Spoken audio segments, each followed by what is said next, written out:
javu 1050 kubika, pa sam imao motor BMW od 500 kubika, pa sam mogu posliti u Evropu, pa sam radio u teatru, onda me je zaljubio rat, otišao sam u Sarajevo u ratu, preživio pakao, umrli mi roditelji i onda mi nastaje kalvarija. Međutim, uvijek sam radio na svojoj duhovnosti i kroz tu svoju duhovnost jer sam uvijek govorio da sam odabrani ljudi za težak pritisak. I ja smatram da je to privilegija i kroz sve to pokazivao sam baš tu snagu duha.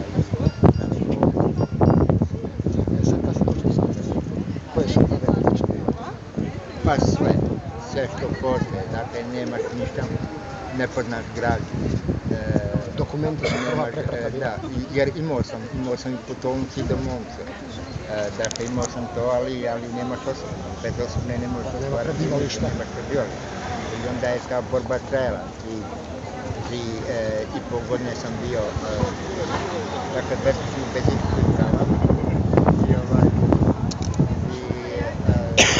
Kad je moja sva priča došla u medije, kad su svi mediji već počeli brojati tome, jer postoji zakon da beskućnik koji nema uvjeti da plaća najam neke sobe, da se može prijaviti na centar za socijalnu skrb da bi dobio osobnu skrb. Međutim, birokracija je takva kakva jest, uvijek sam dobivao iste odgovore. Zakon postoji, ali nedorečen, ali je nejasan, da je nemoguće sprovesti. Tako da sam ja prvi u Zagrebu koji je dobio osobnu iskaznicu preko centra za socijalnu skrb. Dakle, borba je bila sa birokracijom ogromna, ali ni dan danas bi ja imao da ta priča nije došla do medija. Sad zamislite kako je oni depresivnim ljudima koji zakucaju na ta vrata, kad im se tako kaže, on više nikad neće zakucati na ta vrata i on je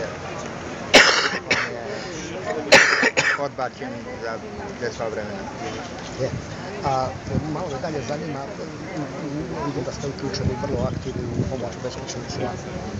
Koliko ima beskućnika danas otprilike u Hrvatskoj? Ima li nema brojka, ali možeš izvući kroz neke druge podatke. Policija recimo hapsi ljude za stidnju. Dakle, kroz te podatke koliko ima odvedu ga u Remetinac, pa ga iz Remetinca odvedu sudiji za prekršaje zbog skitnje i on dobije skitnje prekršajno djelo i on dobije kaznu od 2000 kuna. Dakle, ja kao beskućnik nigdje nisam bio evidencijan. Kako mogu mene evidencijati čovjeka koji ne postoji nigdje? I ja sam recimo imao tu sreću jer sam bukvalno na ulici bježao od policije. Kad vidi policajac jednom stranom, ja pređem na drugu stranu. I tako dalje, ako živi stalno u tom strahu. I pretpostavka je po tim podacima MUP-a i psihijatrijskih klinika da je oko 1000 ljudi, baš ekstremno siromašnih ljudi, dakle ti beskućnika u gradu Zagrebu koji nemaju nikakva prava. Mi smo u Ustavu socijalna država, deklariramo se dakle negdje 99% vjernici, 87% katolici i ostale dominacije, ali svugdje je zapravo monoteističke religijama dakle pomoć bližnjima. Kako to tumačite, taj raskorak? I socijalne države i vjerničke prakse? Mislim, problem je u tome što ljudi vjeruju i doživljavaju kroz praktikovanje molitvi ili otići u crkvu i on ode u crkvu, on odradi svoju ceremoniju i on ponovo radi isto što radi i on sa oltara stalno sluša da će mu se oprostiti svaki grijeh.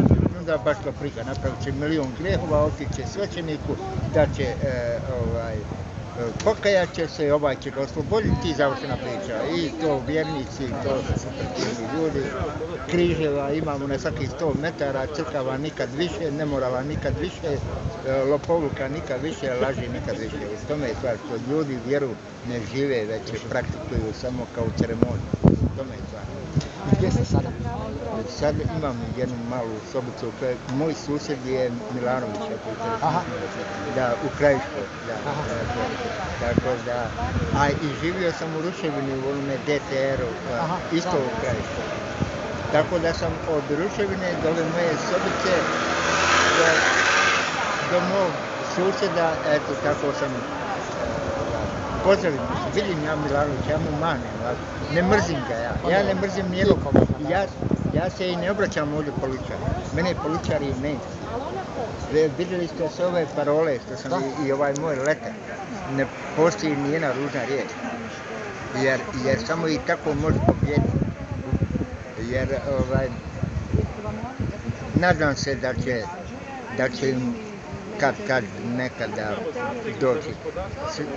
Sjetimo se samo Pavle proganju Isusa i kršćane i sve. Dakle, nadam se da će i ovi kad doći do neke pameti. I to je to.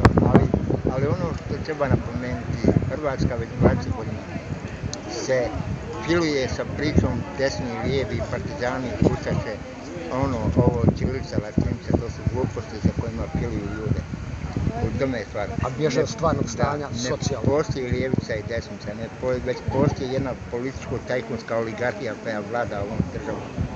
Samo to je sva filozofija. Franjo Tuđman je još prije koliko 20 nešto godina rekao, ovo će biti država gdje su bogati obitelji i ostali ćemo biti stoka sitnog zuba. To su uradili. Zašto se ljutimo ako je čovjek uradio što nam je obećao? Razumijete? To je čovjek koji je u 70. godini učio očenak. To je čovjek koji se krstio u 70. i nekoliko godina. To je čovjek koji je pričao o Bleiburgu, a bio general te učinima Bleiburga. Da, tačno više. Babi, što vam vjera znači? Koliko vam vjera u tom subotu? Baš sve. Samo kažem vam, vjera nije ceremonija. Vjera bez djela je mrtva vjera. Jer to ti je pokretač. Koliko je, jedan drugi stavlja naglasak, kad molimo ispovjedući. Da. Mišlju, riječu, djelom i četvrti zaboravljamo propust. Da. Koliko danas vi ste nailazili na razne institucije, na razne ljude, kako su na vas? S prezirom, kako, na koji način? Ne gledam na to, jer ja na to ne gledam. Ne gledam da li ćeš me ti gledati sa simpatijom ili sa prezirom, baš tu prije, jer ja sam unutar sebe takav kakav jesam. To me ne dotiče nikako.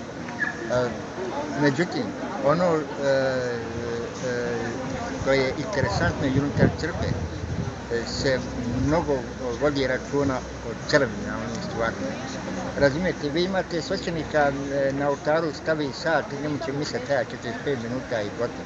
Vi imate fratre koji do 2 sata su fratri